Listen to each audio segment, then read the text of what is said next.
saya Dewi Sartika Sinaga dengan NPM 211003862200010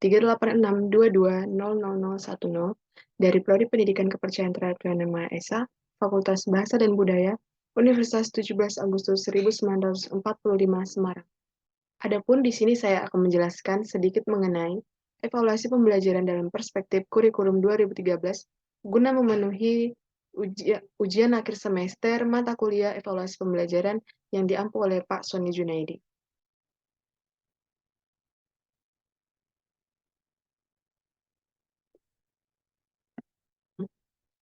Adapun evaluasi pembelajaran pada kurikulum 2013 menggunakan penilaian autentik. Penilaian autentik adalah penilaian yang dilakukan pada berbagai aspek pembelajaran secara menyeluruh dengan memperhatikan masukan, proses, dan hasil.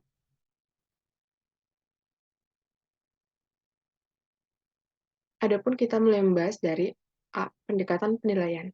Pendekatan penilaian dibagi menjadi dua. Yang pertama yaitu penilaian acuan patokan, yaitu semua kompetensi perlu dinilai dengan menggunakan acuan patokan berdasarkan pada indikator hasil belajar. Sekolah menetapkan acuan patokan sesuai dengan kondisi dan kebutuhannya. Yang kedua ada penilaian acuan kriteria atau PAK. Penilaian pencapaian kompetensi yang didasarkan pada kriteria ketuntasan minimal atau KKM. KKM merupakan kriteria ketuntasan belajar minimal yang ditentukan oleh satuan pendidikan dengan mempertimbangkan karakteristik kompetensi dasar yang akan dicapai, daya dukung, dan karakteristik peserta didik. Adapun untuk kompetensi dasar pada kompetensi indikator 1 dan kompetensi indikator 2, ketuntasan seorang peserta didik dilakukan dengan memperhatikan aspek sikap pada kompetensi indikator 1 dan kompetensi indikator 2 untuk seluruh mata pelajaran, yakni jika profil sikap peserta didik secara umum berada pada kategori baik menurut standar yang ditetapkan satuan pendidikan yang bersangkutan. 2. Untuk kompetensi dasar pada kompetensi indikator 3 dan kompetensi indikator 4, seorang peserta didik dinyatakan sudah tuntas belajar untuk menguasai kompetensi dasar yang dipelajarinya apabila menunjukkan indikator nilai lebih kurang 2,66 dari hasil tes formatif. Adapun implikasi ketuntasan belajar, yang pertama ada untuk kompetensi dasar pada kompetensi indikator 3 dan kompetensi indikator 4, diadakan remedial klasikal sesuai dengan kebutuhan apabila lebih dari 75% peserta didik memperoleh nilai kurang dari 2,66. Yang kedua, untuk kompetensi dasar pada kompetensi indikator dan kompetensi indikator 2, pembinaan terhadap peserta didik secara umum, profil sikapnya belum baik dilakukan secara holistik atau paling tidak oleh guru mata pelajaran, guru bimbingan konseling, dan orang tua. Adapun di sini predikat nilai kompetensi. Yang pertama, dia akan mendapatkan nilai A jika nilai kompetensi pengetahuannya 4, keterampilannya 4. A- jika pengetahuannya 3,66, keterampilannya 3,66. Di sana mereka akan memiliki nilai sikap sangat baik atau SB. Yang B+, dengan nilai kompetensi pengetahuan 3,33, dengan nilai kompetensi keterampilan 3,33, dan B dengan nilai pengetahuan 3, nilai keterampilan 3, dan B- 2,66, dan nilai keterampilan 2,66, dan dinilai dengan sikap nilai baik atau B. Yang C+ ada dengan nilai kompetensi 2,33 dan nilai keterampilan 2,33, sedangkan C, nilai pengetahuan 2, nilai keterampilan 2, dan C- dengan nilai 1,66 dan keterampilan 1,66. Itu dibuat dengan sikap cukup atau C. Yang predikat D+ dengan nilai kompetensi pengetahuan 1,33, nilai kompetensi keterampilan 1,33, dan D dengan nilai pengetahuan 1 dan nilai keterampilan 1 dinilai kurang dan harus mengikuti remedial seperti yang diajukan di terdahulu. Selanjutnya kita masuk ke dalam ruang lingkup, teknik, dan instrumen penilaian. Adapun ruang lingkup penilaian terbagi menjadi kompetensi indikator 4. Yang pertama ada kompetensi indikator inti sikap spiritual, kompetensi inti. Yang kedua ada kompetensi inti sikap sosial, yang ketiga ada kompetensi inti pengetahuan, yang keempat ada kompetensi inti keterampilan. Penilaian hasil belajar peserta didik mencakup kompetensi sikap, pengetahuan, dan keterampilan dilakukan secara berimbang, sehingga dapat digunakan untuk menentukan posisi relatif setiap peserta didik terhadap standar yang telah ditetapkan. Cakupan penilaian merujuk pada ruang lingkup materi, kompetensi, mata pelajaran atau kompetensi, muatan program, dan proses. Adapun yang kedua, teknik dan instrumen penilaian. Itu terbagi ke dalam 3. Yang pertama ada penilaian kompetensi sikap. Adapun penilaian kompetensi sikap melalui observasi, penilaian diri, penilaian teman sejawat atau peer evaluation oleh peserta didik dan jurnal. Instrumen yang digunakan untuk observasi, penilaian diri, dan penilaian antar peserta didik adalah daftar cek atau skala penilaian atau rentang scale yang disertai rubrik, sedangkan pada jurnal berupa catatan peserta didik. Adapun yang pertama yaitu observasi. Observasi merupakan teknik penilaian yang dilakukan secara berkesinambungan dengan menggunakan indera, baik secara langsung maupun tidak langsung, dengan menggunakan pedoman observasi yang berisi sejumlah indikator perilaku yang diamati. Yang kedua ada penilaian diri. Penilaian diri merupakan teknik penilaian dengan cara meminta peserta didik untuk mengemukakan kelebihan dan kekurangan dirinya dalam konteks pencapaian kompetensi. Instrumen yang digunakan berupa lembar penilaian diri. Yang ketiga ada penilaian antar peserta didik. Penilaian antar peserta didik merupakan teknik penilaian dengan cara meminta peserta didik untuk saling menilai terkait dengan pencapaian kompetensi. Instrumen yang digunakan berupa lembar penilaian antar peserta didik. Dan yang terakhir ada jurnal. Jurnal merupakan catatan pendidik di dalam dan di luar kelas yang berisi informasi, hasil pengamatan tentang kekuatan dan kelemahan peserta didik yang berkaitan dengan sikap dan perilaku. Kita masuk ke dalam yang kedua, yaitu penilaian kompetensi pengetahuan yang dibagi menjadi 3, yaitu tes tulis, tes lisan, dan penugasan. Yang pertama ada instrumen tes tulis, berupa soal pilihan ganda, isian, jawaban singkat, benar salah, menjodohkan, dan uraian. Instrumen uraian dilengkapkan pedoman penskoran. Yang kedua ada instrumen tes lisan, berupa daftar pertanyaan. Yang ketiga ada instrumen penugasan, berupa pekerjaan rumah atau proyek yang dikerjakan secara individu atau kelompok sesuai dengan karakteristik tugas. Ada yang ketiga, yaitu penilaian kompetensi keterampilan yang dibagi menjadi 3 lagi. Yang pertama yaitu tes praktik. Adapun tes praktik adalah penilaian yang menuntut respon berupa keterampilan melakukan suatu aktivitas atau perilaku sesuai dengan tuntutan kompetensi. Yang kedua ada proyek, adalah tugas-tugas belajar atau learning tasks yang meliputi kegiatan perancangan, pelaksanaan, atau pelaporan secara tertulis maupun lisan dalam waktu tertentu. Yang ketiga ada penilaian portofolio, adalah penilaian yang dilakukan dengan cara menilai kumpulan seluruh karya peserta didik dalam bidang tertentu yang bersifat reflektif atau integratif. Untuk mengetahui minat, perkembangan, prestasi, atau kreativitas peserta didik dalam kurun waktu tertentu, karya tersebut dapat berbentuk tindakan nyata yang mencerminkan kepedulian peserta didik terhadap lingkungannya. Bisa dilihat di ujian akhir, siswa tersebut mungkin dari hasil keterampilan mereka. Adapun instrumen penilaian yang harus memenuhi persyaratan, yaitu yang pertama, jika substansi yang merepresentasikan kompetensi yang dinilai. Yang kedua, konstruksi yang memenuhi persyaratan teknis sesuai dengan bentuk instrumen yang digunakan. Dan yang terakhir, penggunaan bahasa yang baik dan benar, serta komunikatif sesuai dengan tingkat perkembangan peserta didik. Kita lanjut ke materi selanjutnya, yaitu mekanisme dan prosedur penilaian. Yang pertama ada, penilaian hasil belajar pada jenjang pendidikan dasar dan menengah dilaksanakan oleh pendidik, satuan pendidikan, pemerintah, atau lembaga mandiri.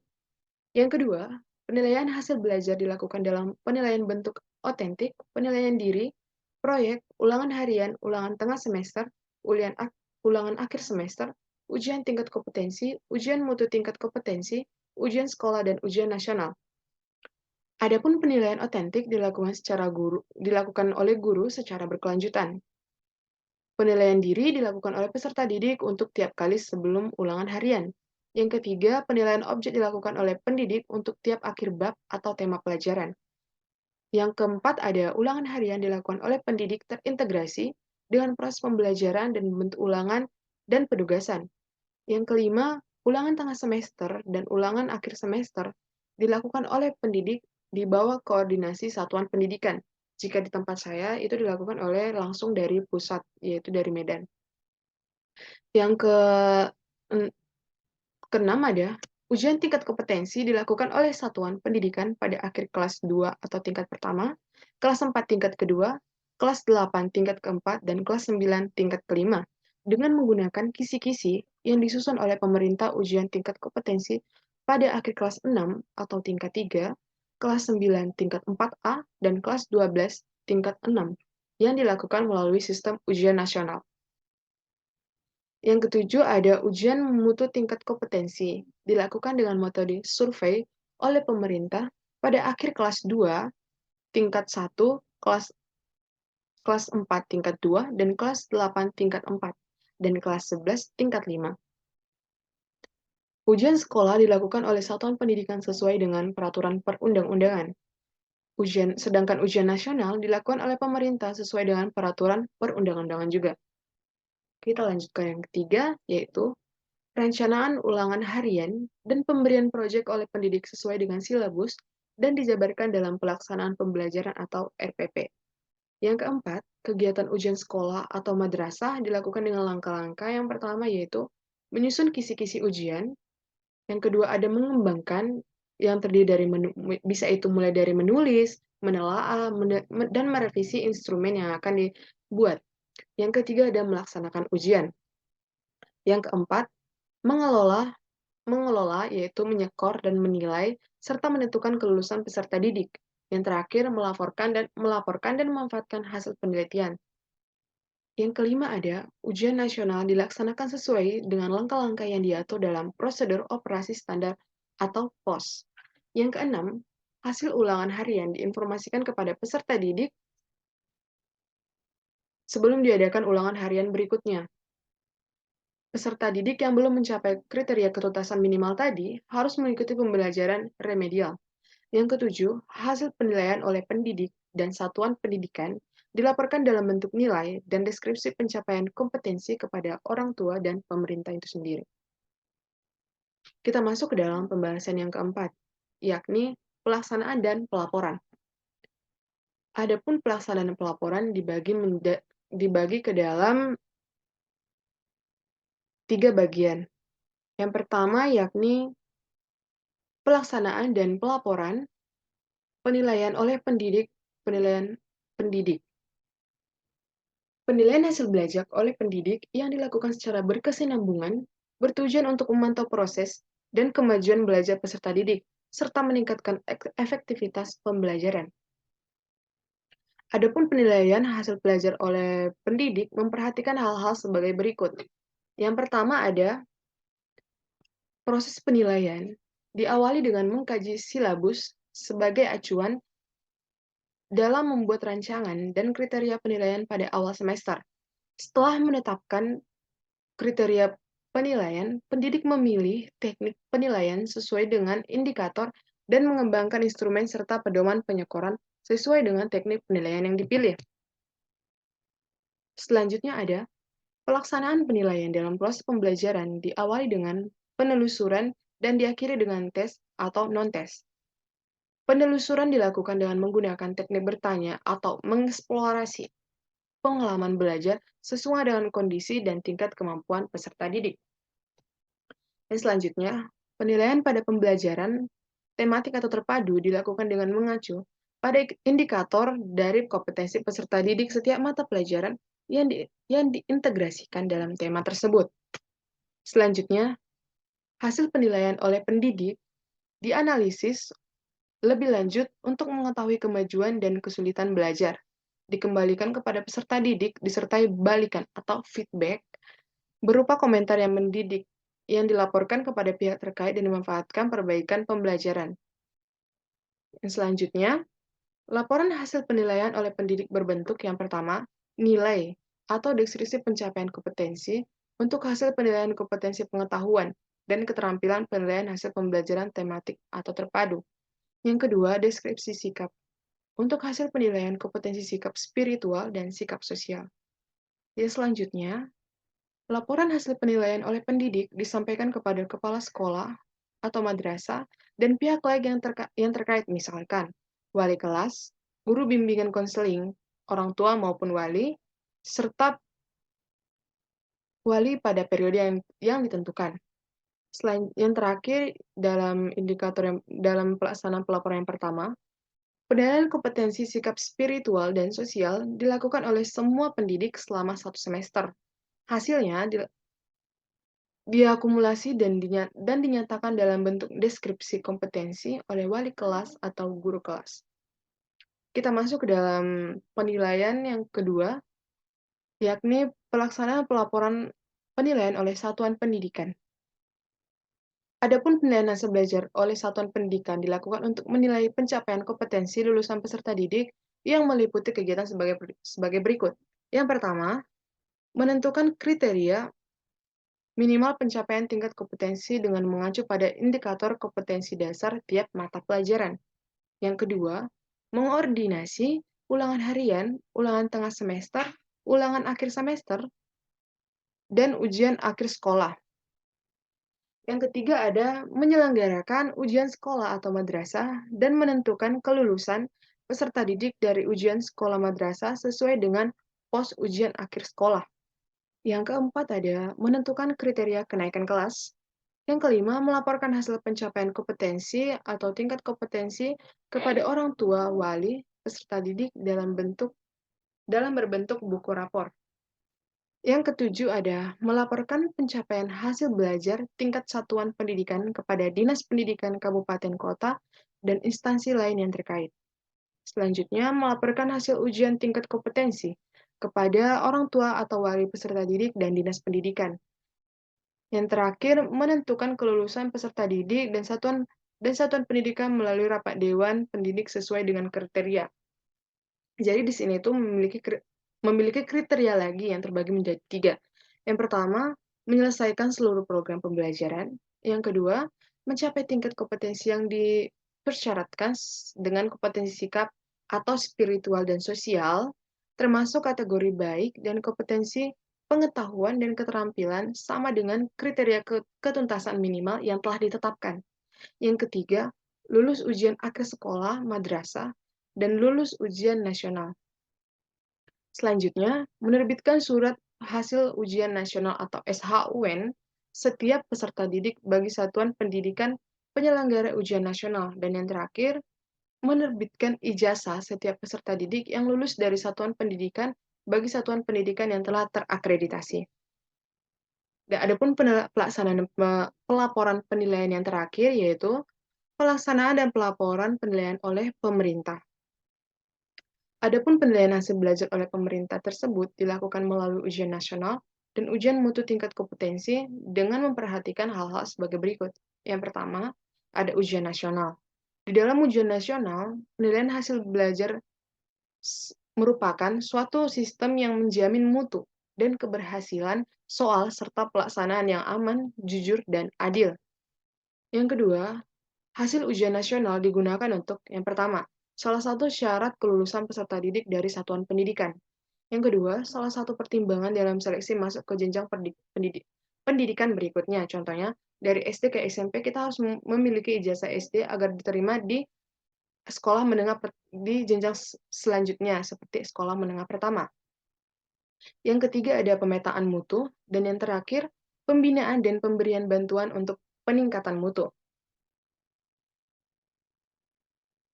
Adapun yang ketiga, dalam rangka standarisasi ujian nasional, diperlukan acuan berupa kisi-kisi bersifat nasional yang dikembangkan oleh pemerintah, sedangkan soalnya disusun oleh pemerintah pusat atau pemerintah daerah dengan komposisi tertentu yang ditentukan oleh pemerintah.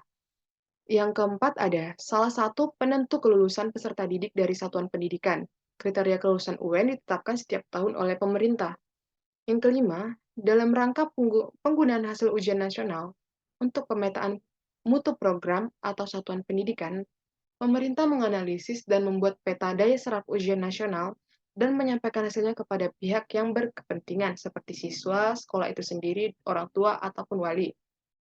Yang kita masuk ke dalam yang kedua, ujian mutu tingkat kompetensi, selain dari ujian nasional tadi. Yang pertama, ujian mutu tingkat kompetensi dilakukan oleh pemerintah pada seluruh satuan pendidikan yang bertujuan untuk pemetaan dan penjaminan mutu pendidikan di suatu satuan pendidikan. Yang kedua, ujian mutu tingkat kompetensi dilakukan sebelum peserta didik menyelesaikan pendidikan pada jenjang tertentu, sehingga hasilnya dapat dimanfaatkan untuk perbaikan proses pembelajaran selanjutnya. Yang ketiga ada instrumen. Instrumen pelaksanaan dan pelaporan ujian mutu tingkat kompetensi mampu memberikan hasil komprehensif sebagaimana hasil studi lain dalam skala internasional.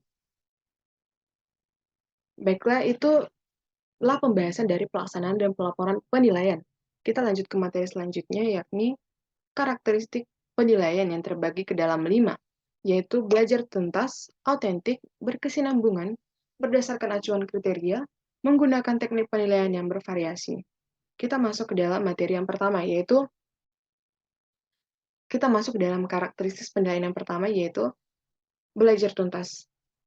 Untuk kompetensi indikator 3 dan kompetensi indikator 4, peserta didik diperkenalkan mengerjakan pekerjaan berikutnya sebelum mampu menyelesaikan pekerjaan berikutnya, seperti yang sesuai dengan kriteria ketuntasan minimal yang ditentukan oleh sekolah.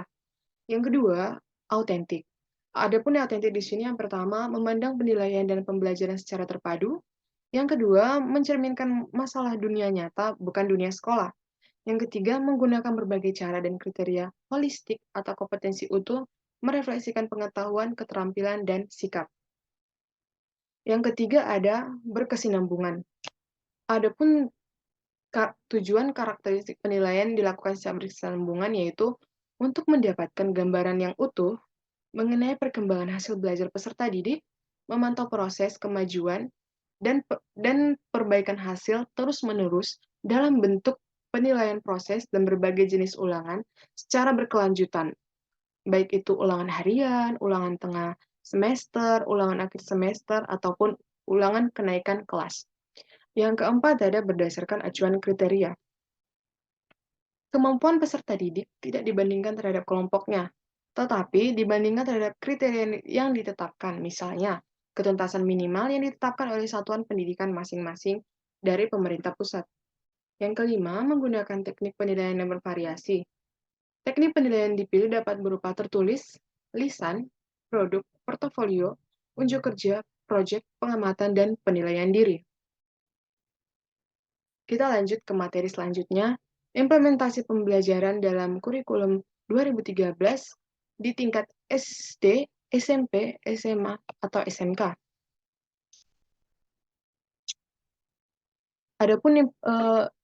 Adapun implementasi evaluasi pembelajaran dalam K13 di tingkat SD, SMP, SMK ini berisi dari perencanaan, pelaksanaan, dan evaluasinya.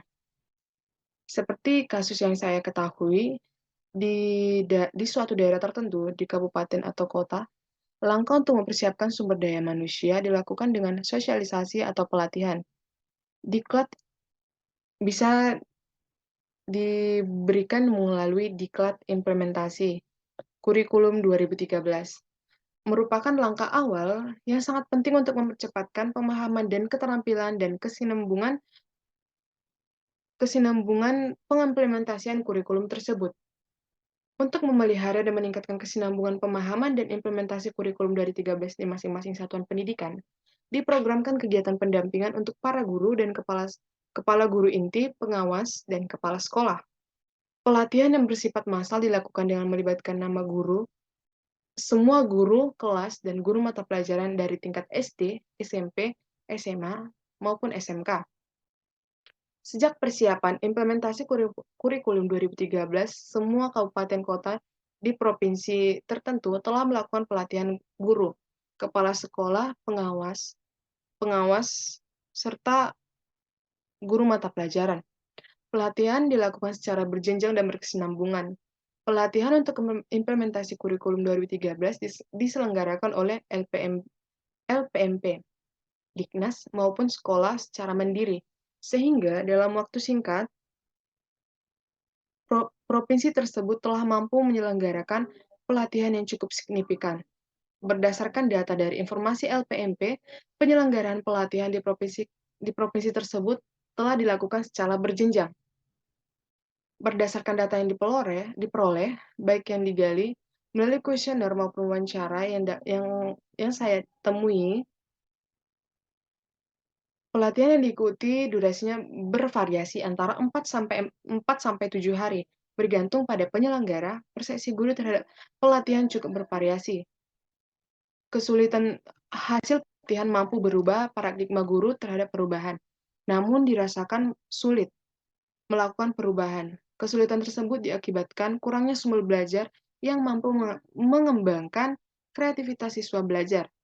Pada umumnya, guru masih terbiasa mengajar dengan pemberian pengetahuan atau kognitif, sehingga ada aspek lain seperti psikomotorik dan afektif yang tertinggal. Berdasarkan hasil analisis juga, rata persepsi guru terhadap nilai dan hasil penyelenggaraan pelatihan sebesar 3,34, termasuk dalam kategori cukup baik. Nampak bahwa persepsi guru SD, SMA, dan SMK pada posisi cukup baik, sedangkan persepsi guru SMP terhadap hasil pelatihan baik.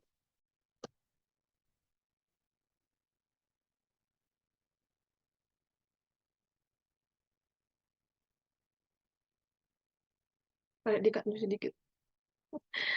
I'm so tired.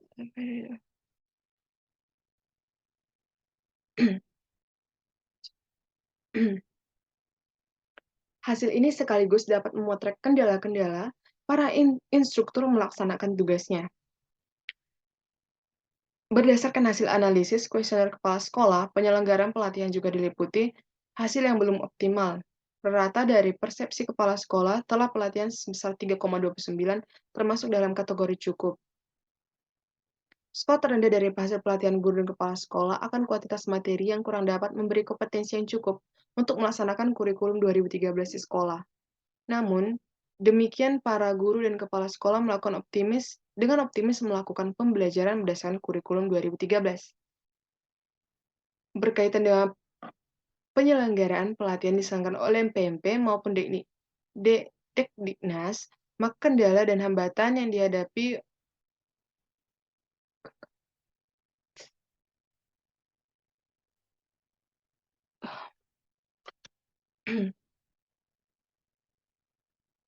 berdasarkan hasil kuesioner, salah.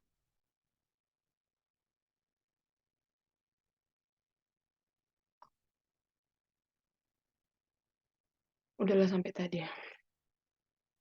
Baiklah kita lanjut. Jadi begitulah implementasi evaluasi pembelajaran dalam kurikulum 2013 tingkat SD, SMP, dan SMA serta SMK belum optimal dalam penggunaannya karena banyak guru yang belum dapat memahaminya dengan baik dan benar.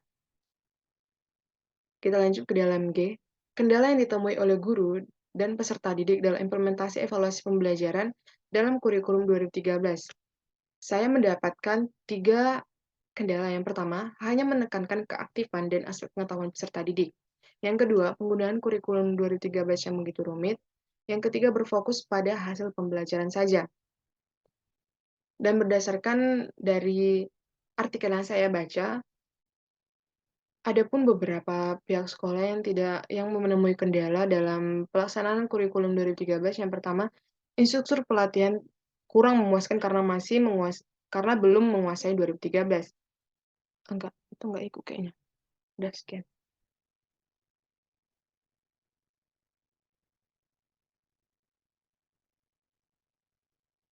Dari kendala tersebut, saya menemukan beberapa solusi. Yang pertama, merencanakan dan merancang bentuk evaluasi dari kegiatan pembelajaran harus memberikan ruang cukup bagi evaluasi terhadap proses belajar atau pembelajaran, selain hasil belajarnya nanti. Yang kedua, guru harus memfokuskan kepada dua hal, yaitu proses pembelajaran dan hasil pembelajaran. Yang ketiga, ketika guru mengevaluasi proses pembelajaran, ada beberapa hal yang menjadi perhatian khusus diantaranya sebagai berikut. Yang pertama, tingkat keterlibatan atau keaktifan peserta didik selama proses pembelajaran berlangsung. Yang kedua, minat peserta didik terhadap tema-tema bidang studi yang disajikan oleh guru. Yang ketiga, semangat siswa dalam proses pembelajaran. Lebih baik lagi apabila karya-karya tersebut ditampilkan dalam satu tempat khusus sehingga bisa dilihat oleh para guru dan semua peserta didik. Seperti tadi ada di penilaian akhir semester dari kemampuan-kemampuan atau keterampilan siswa tersebut. Selain cara-cara yang telah dijabarkan, instrumen bisa dikembangkan oleh guru dalam kegiatan evaluasi pembelajaran tematik, yaitu diantaranya pengadaan kuis, pemberian pertanyaan lisan, pengadaan ulangan harian, pengadaan ulangan blok, pemberian tugas individu yang dikerjakan di rumah masing-masing, pemberian tugas kelompok, dan yang terakhir, penyebaran lembar penilaian. Baiklah, sekian yang bisa saya sampaikan. Mohon maaf jika ada salah kata ataupun perbuatan. Saya ucapkan terima kasih dan rahayu. Bring it down, make it clap. I got 3 old thoughts, new guap, word that thing. Bitches on my line, and you know